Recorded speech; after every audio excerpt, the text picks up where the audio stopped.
Kapu ಪುಲಿಪು circle ಬಳಿಯ ಬಾಡಿಗೆ ಮನೆಯೊಂದರಲ್ಲಿ ವಿದ್ಯುತ್ ಶಾರ್ಟ್ ಸರ್ಕ್ಯೂಟ್ ಉಂಟಾಗಿ ಲಕ್ಷಾಂತರ ರೂಪಾಯಿ ವೆಚ್ಚದ ಸುತ್ತು ನಷ್ಟ ಉಂಟಾಗಿದೆ.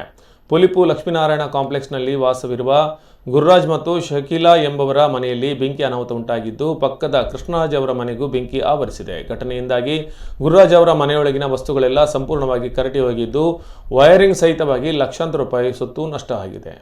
ಕೃಷ್ಣರಾಜ್ ಅವರ ಮನೆಯ ಫ್ಯಾನ್, ವಿದ್ಯುತ್ ವೈರಿಂಗ್ ಸಂಪೂರ್ಣ ಸುಟ್ಟು ಹೋಗಿದ್ದು, ಸಾವಿರಾರು ರೂಪಾಯಿ ಮೌಲ್ಯದ ಸುತ್ತುಗಳು ಸುಟ್ಟು ಕರಕಲಾಗಿವೆ.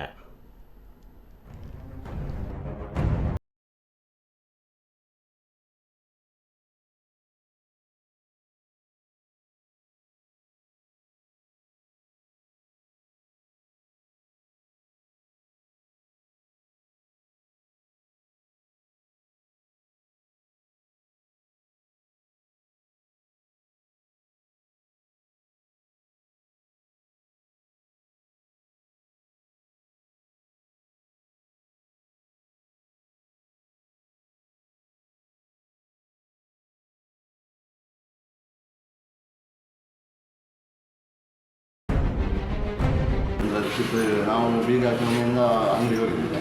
ಬರುವಾಗ ಎಲ್ಲ ಫೈಲ್, ಅದು ಅಂಗಡಿ, ಪ್ರಿಂಟರ್ಸ್, ಫ್ರಿಜ್, ಟಿವಿ ಎಲ್ಲ ಗ್ರೈಂಡರ್ ಎಲ್ಲ ಅದರಲ್ಲೇ ಇರೋದು. ಎಲ್ಲ ಸಾಮಾನು ನಮ್ಮದು ಅದರಲ್ಲಿ ಇರೋದು. ಅದೆಲ್ಲ ಹೋಗ್ತದೆ.